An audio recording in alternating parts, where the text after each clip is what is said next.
Hello friends, Masha here. Welcome back to Top Tarot Trumps series. I am a few days late with my video, but as you can see from its title, today's installment will be dedicated to Key 8 or Arcanum VIII, which the virtues of justice and strength are attributed to in tarot, and I'm going with justice on this one today.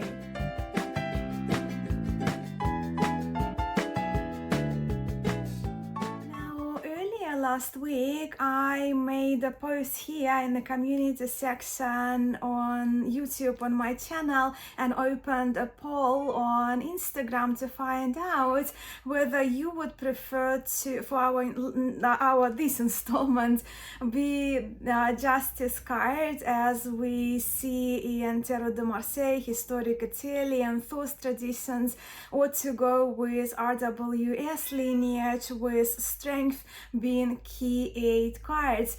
To my surprise, actually, I didn't expect the majority of the votes to go for justice, but I think was over 60%, went for justice, and around 40%. Something for went to strength, and there were a number of votes that went for both, right, to feature both strength and justice in one installment.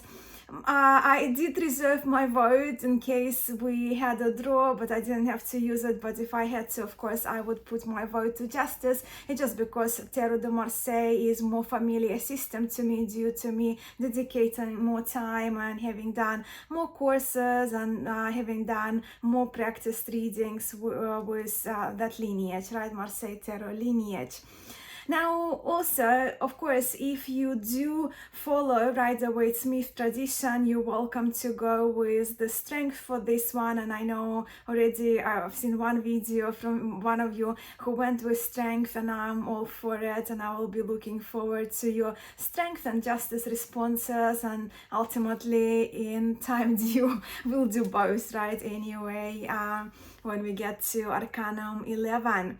Now, a little housekeeping here. So, the familiar format of this video is that, and today's video will be no different in that. I will begin with the historic feature to give you a few examples of justice, in my case, card from the earliest decks that I have reproductions of in my collection to the later ones, and even to all the way to our age, right, contemporary tarots. Then I will share with you my top 5 justified justices and do another shout out. And I started this feature last week in Top Tarot Trumps, 5 shout outs per video, because I do want to acknowledge the participating channels.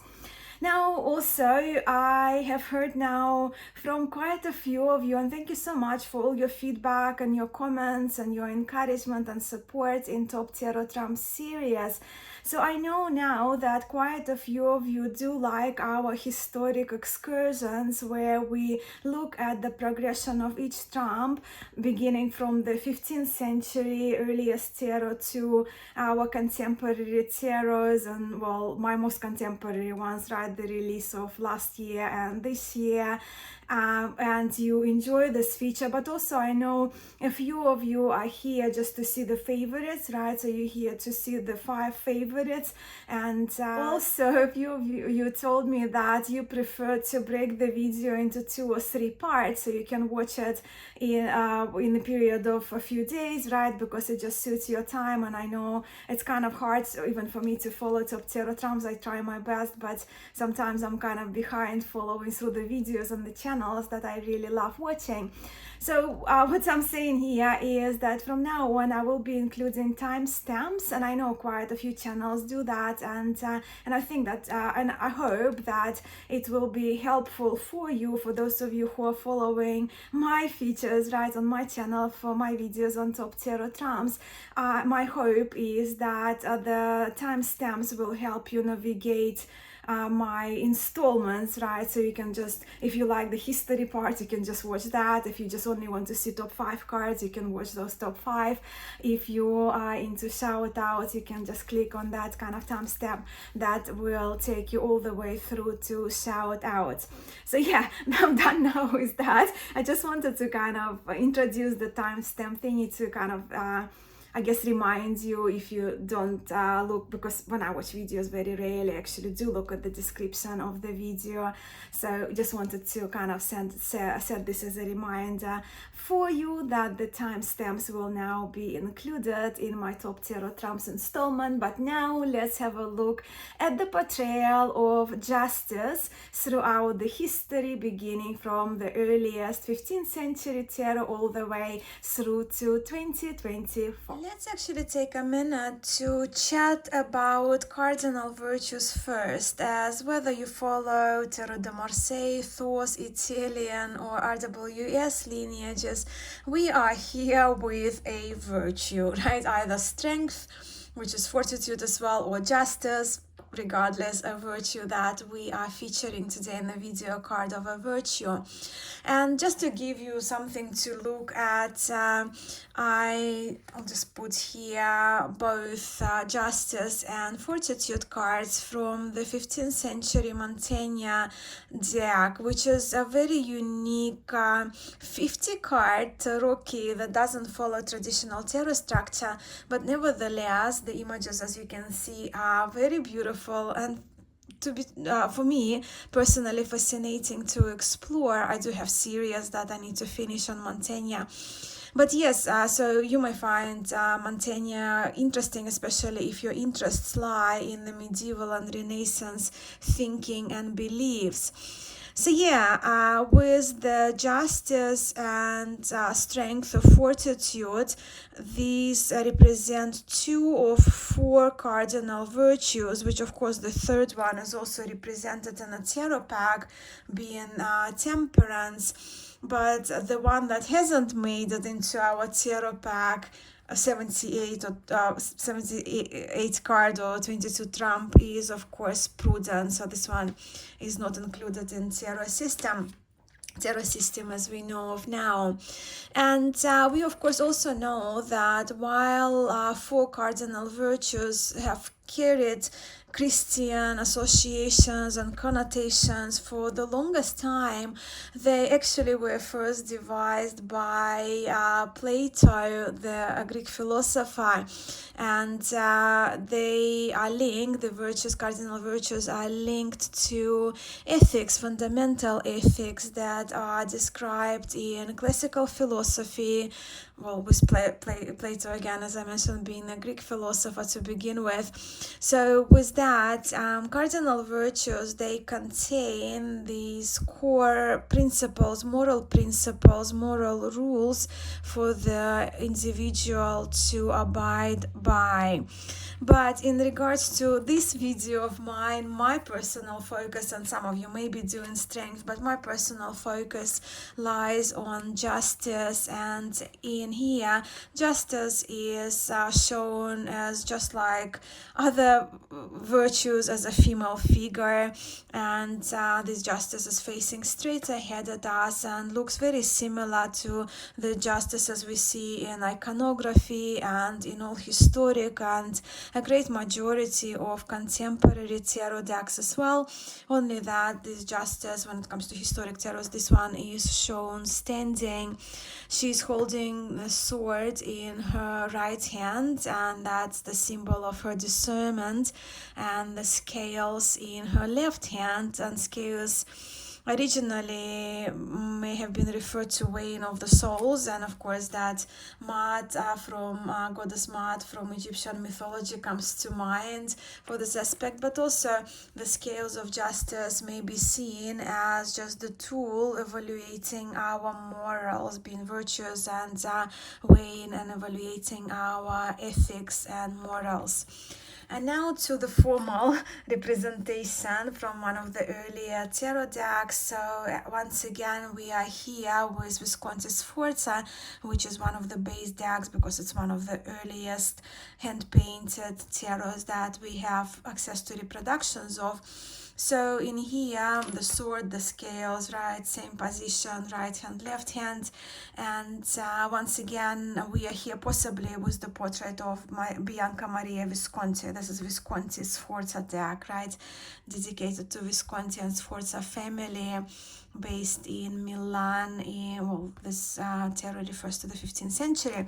But the interesting feature here, unusual feature in this Justice card, is that we see above the knight-like charging forward character on the horse. So the inclusion of this figure may be an indication that during those time, knights acted as law enforcers, right, enforcing the law, linking it to the justice, and also that may have been another role that Bianca Maria Visconti herself played. Then in this tarot, and this is the Budapest tarot, also 15th century Italian deck. Here we are with the Justice, but you can see the Justice card is numbered 20, and that's just because of different numbering that was used in different regions of Italy in the the oldest Italian decks. But again, here swords and the scales are present.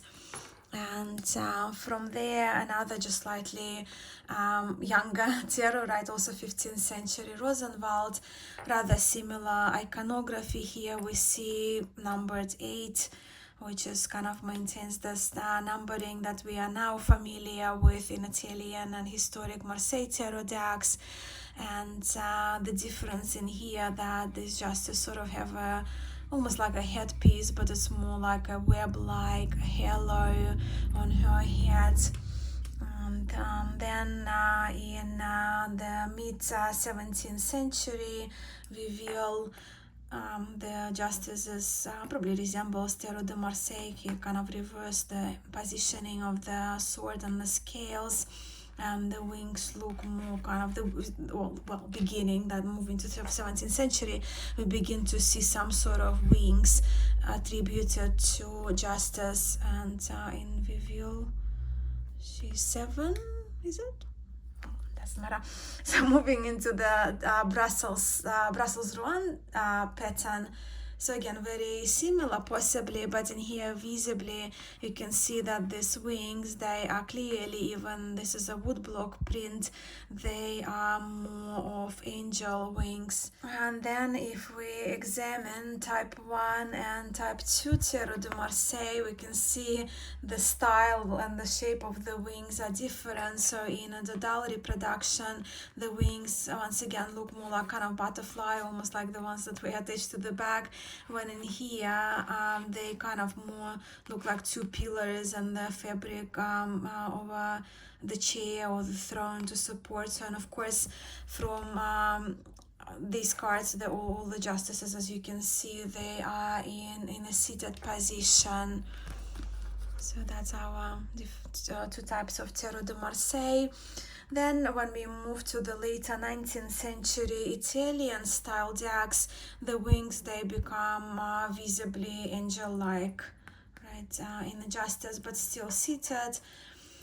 Gazes do differ in justice. So in here we are downcast, which I like the downcast gaze here, slightly over to the left for most part.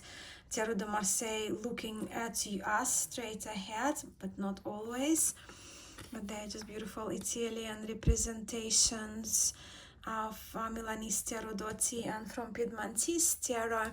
But then as we transitioning into occult, and this is the late 19th century version of Oswald Verse Tarot. Again, familiar iconography, but with addition of kind of symbol, addition of a Hebrew letter, and additions to this of the spikes, probably like justice, right?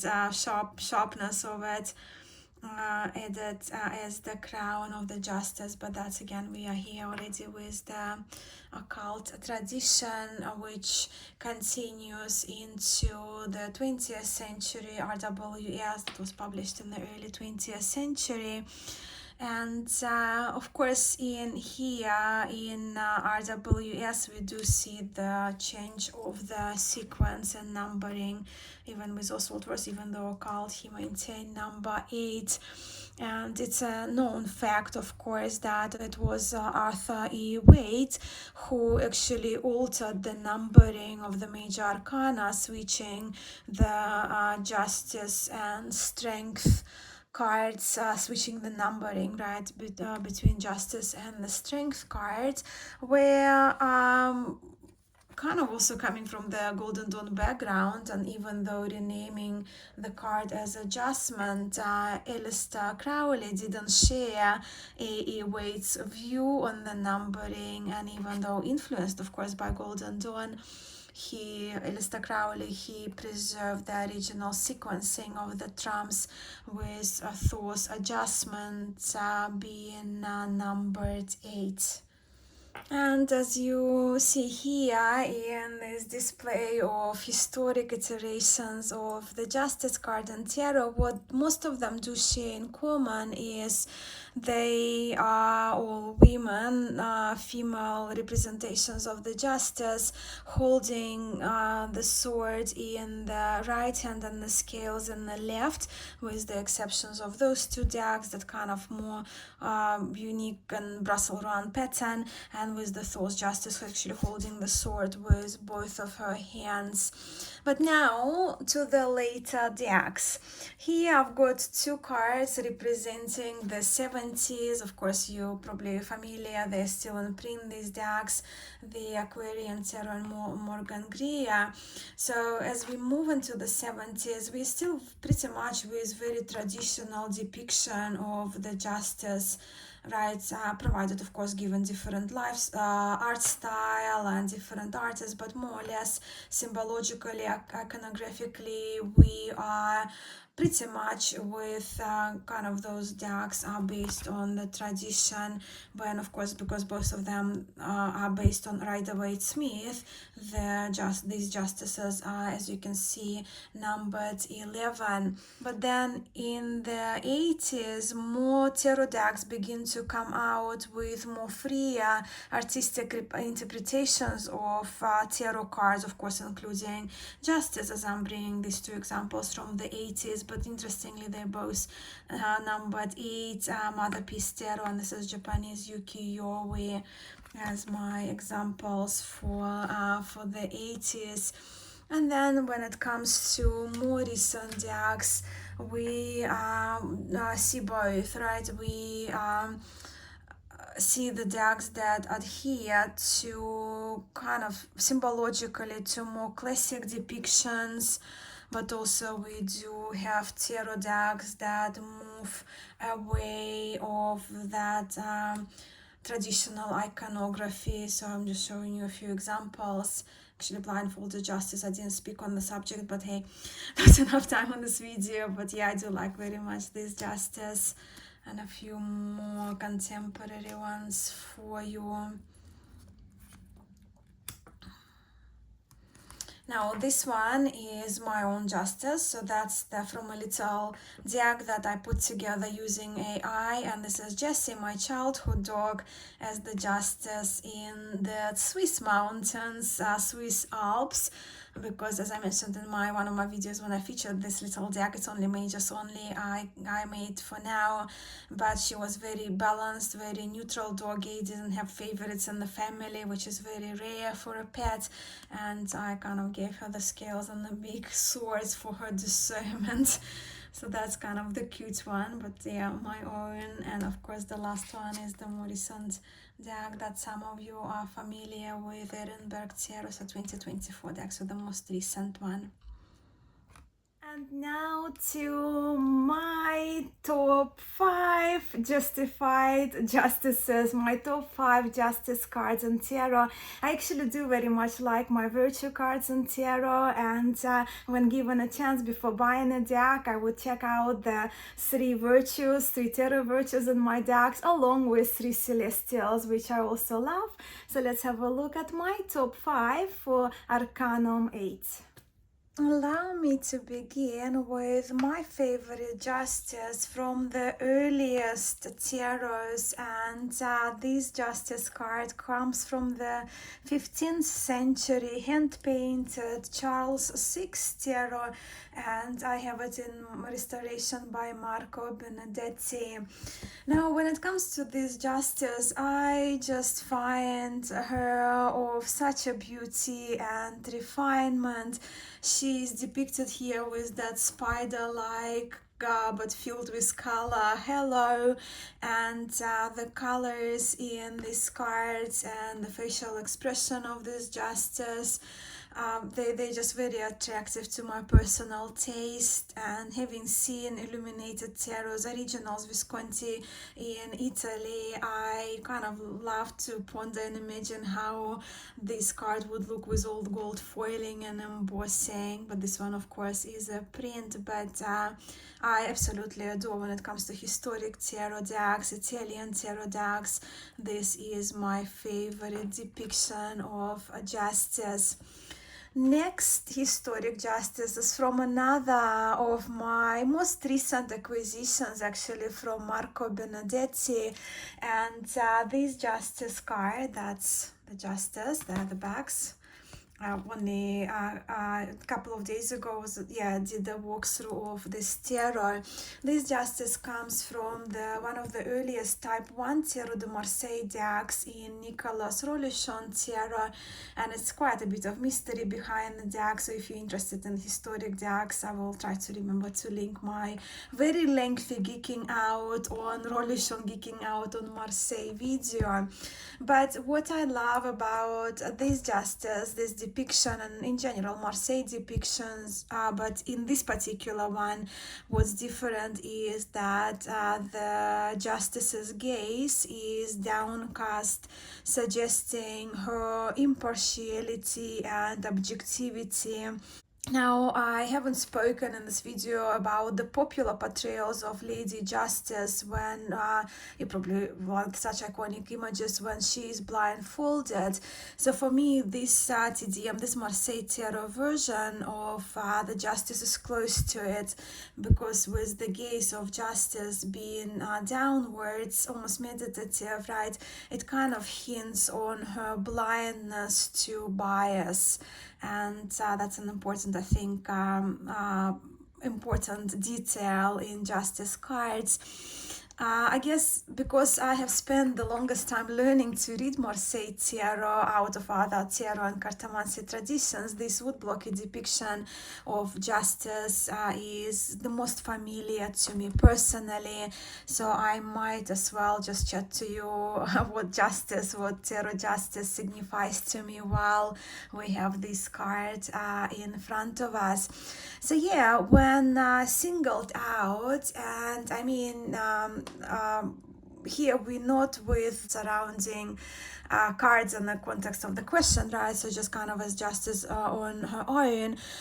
Justice embodies balance and discernment to me, neutrality, rationality, integrity, logic, but of course truth and honesty are associated with justice.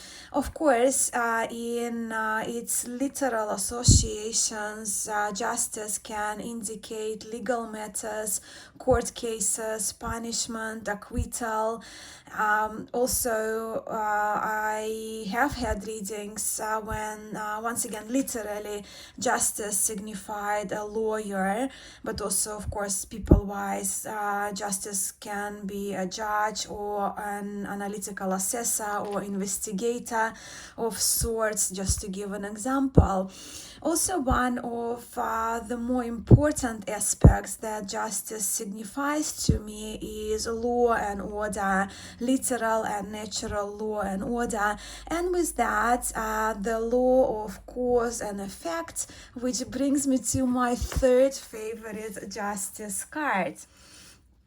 Now, yes, This particular iteration of justice is closer to my personal spiritual practice, and I couldn't justify leaving this card out. And yes, some of you may have recognized from the back of this card that we are here with Arcanum VIII from the Buddha Tarot by Robert M. Place. So we see the addition of karma to the title of the card, Karma Justice, and for Robert M. Place places it at 8, right, not following RWS tradition.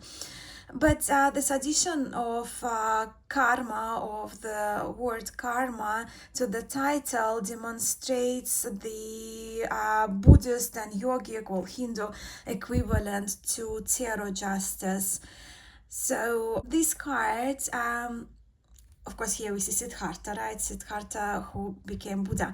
So this card suggests how karmic forces aligned for Siddhartha on the night when he was, that's a night depicted here with the star, when he was living his life of luxury as a prince to seek out how to end suffering and eventually to become the Buddha. So the story in this card, and Robert M. Place explains it in this book that comes with, I got now 2 sets right there, older Llewellyn out of print and the more recent one by Red Feather, but the book is a treasure.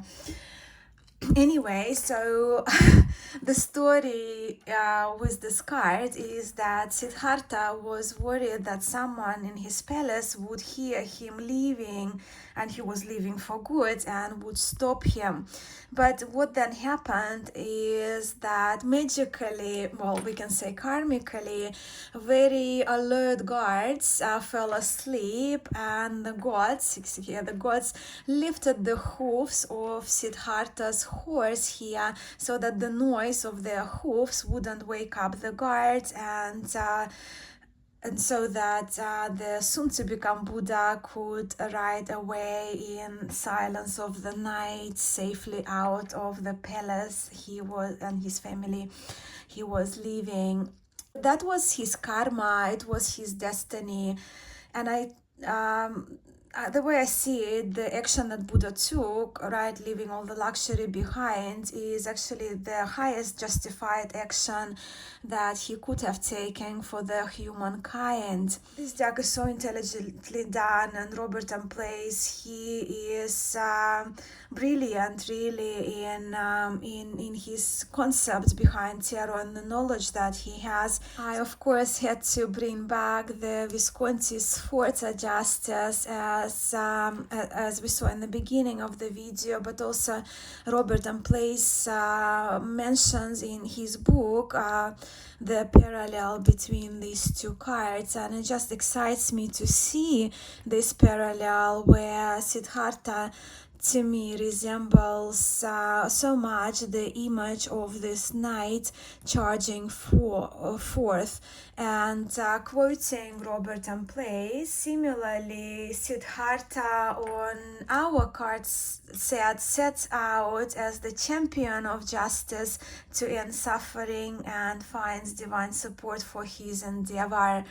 And to me, this is this genius concept for this particular justice iteration in tarot. Of course, I do love my historic one as well. Then as we move to the 4th out of my 5 justified justices, being someone who loves to immerse herself into learning about different pantheons, I just couldn't resist bringing out the justice card that draws both from the Greek and Egyptian mythologies. These are the backs, and I like this justice card conceptually as the depiction of justice that you see here merges Egyptian goddess Maat and Themis. Well, Maat and Themis, their counterparts, right? One is Maat is from the Egyptian mythology, and Themis is, of course, from the Greek mythology. And before I forget, this justice comes from the spiral tarot created by K. Stevenson. A great deck if you love the kind of mergence of different cultures and mythologies. So yes, Maat and Themis, two goddesses from their two different pantheons, they both personify the divine law, and both of them are goddesses of truth and justice in their corresponding pantheons. In these cards, as you can see, the visual references to Maat are in, well, firstly, the part of her headpiece is the feather, but also here we see, and I don't know, this kind of is difficult card to see probably on camera, but here we do see on the scales we have a feather and the heart that are weighed against each other. And of course, for the reference for Themis, we are with this scales, which are now referred like Libra sign, right? And the upwards facing a sword. And with that kind of Themis with the scales and the sword, to me, it comes to mind those iconic images that that have remained familiar to so many of us through centuries. And outside of tarot, I'll kind of just bring a couple for you. So that's kind of one of the classic images of Maat. So that's the reference of the feather. And then, of course, that's the classic image of Themis. And fun fact for you with the Themis, actually last year, was it 2 years ago, the building in Europe where the European Union Court of Justice is located, that building, the Court of Justice building, was renamed and now is called the Themis building, and I very much welcome that. And now to my last but not least, although from my last deck, as in my most recent acquisitions, I have Justice behind the back of this card from a tarot deck, the art of which is just exceptional in my view. And I know at least 3 of you who participate in this deck, at least 3 of you probably immediately from these golden stars know which tarot it is. So yeah, my last and 5th justified justice is from Fyodor Pavlov Tarot, and I think that this card is absolutely beautiful. It's beautiful aesthetically. I do also very much like the justice standing here. In the very beginning of this video, of course, I shared with you iconic justice depiction right from Mantegna Tarot, where the justice is standing as well. And as a linguist, of course, you can see here, right, it's a writing, and I think you can see it right on the screen. So as the linguist in me absolutely is smitten to see this quote attributed to Roman philosopher Cicero, and of course it's written in Latin on this ribbon that is surrounding this justice. So here we read Justitiu sum quique distribuit, with sum quique being to each their own, or may all get their due, from Latin. So this phrase here means justice renders or delivers everyone their due. And isn't it just a very appropriate, wonderful quote to incorporate into this excellent image of justice by Fyodor Pavlov from Fyodor Pavlov's Tarot. And these are my top 5 justified justice cards from the decks I love, and the concepts and depictions of which are very close to my heart, and how I like to see justice depicted, if not personified, right, in my cards. Now the time has come for the shout outs. As you remember, in my last installment, we launched the shout out section to top tarot trumps, and from my side, as I cannot acknowledge all of the participating channels in every video all at once, even though I would have loved to, right, and I kind of do in a more, I guess, in a more collective way, I am determined to allocate time in my Top Tarot Trumps videos now to give my shout outs to all of you participating with five tarot tubers at a time.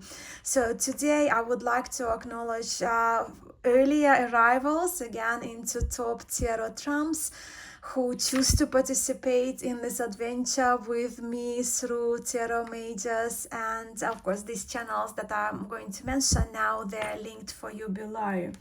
So let me begin with Carrie, and Carrie's channel is called Tiara Princess of Wands.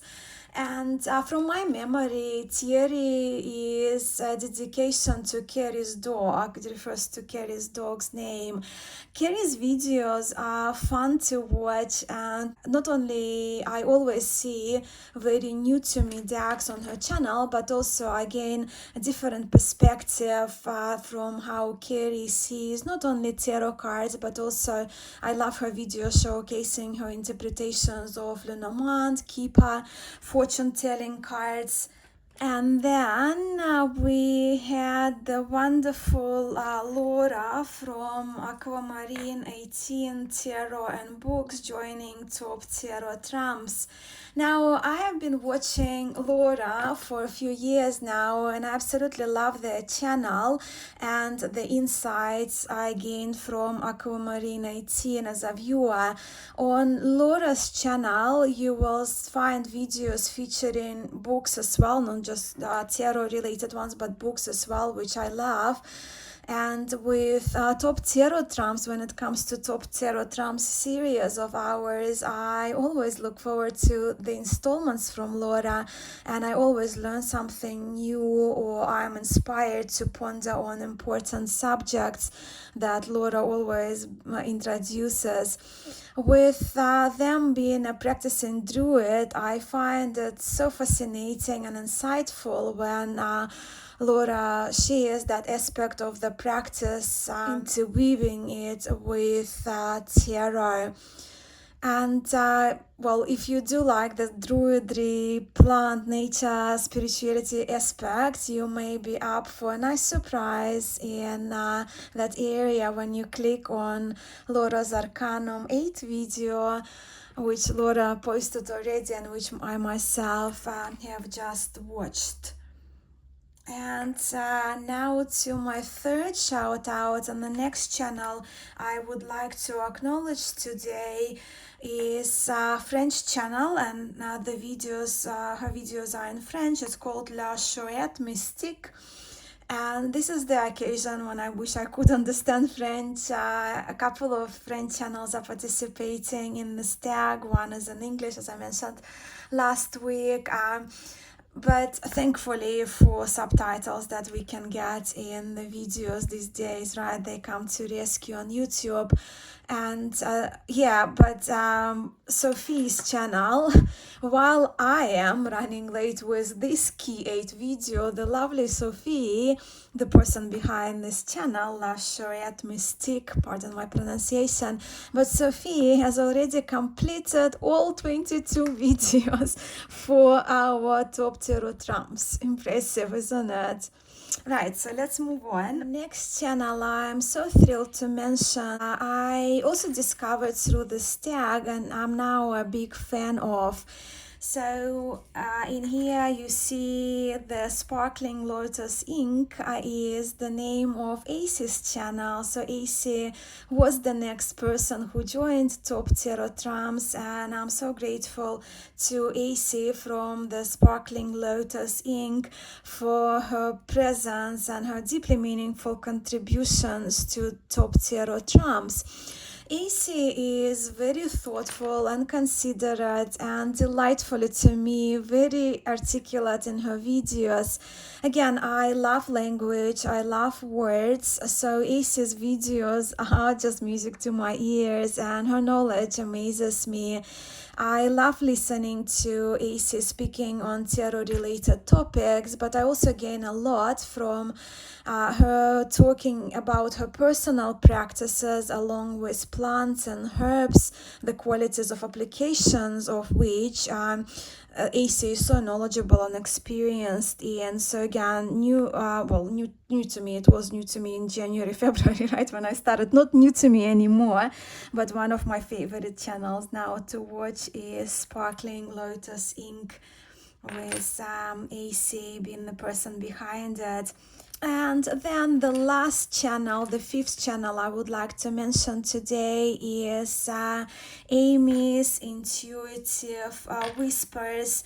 I also found out Amy's channel through her joining Top Tarot Trumps tag, and Amy on her channel, she predominantly does intuitive and predicative readings for the collective.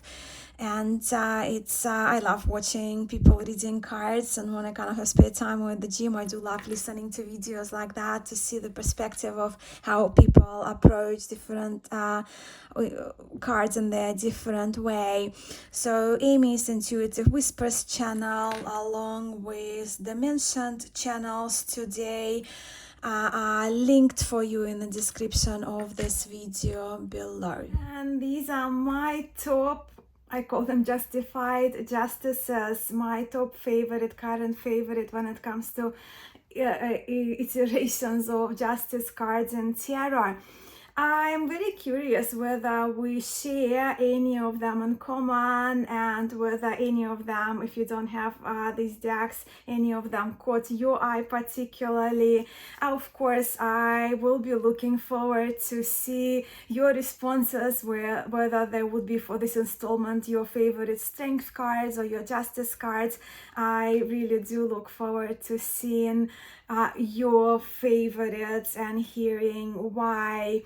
I also will be very, very grateful to hear your feedback on the format of my installments, my introductory installments in this Top Tarot Trumps series. Do let me know which section you prefer and you look forward to. Do you is it a history part, right, when we take historic detours into the progression of Arcana, Major Arcana, from the beginning of tarot to what we have access to our most recent decks, or whether you prefer seeing the favorites? Well, I do. I can't speak for everyone, right, but I do very much love top favorite videos, and that's why I started the series partially as well, because I like to see favorites for each trump. Or whether you also kind of like the shout out section, which actually I am enjoying doing, and it's the second one that I've done in this video. So I would love to hear from you, and also if you have any suggestions in the changes in the format of my installments, please do let me know. I am so very grateful for your time and for watching this video. I'm sending much love to you all, and I will catch you in the next one.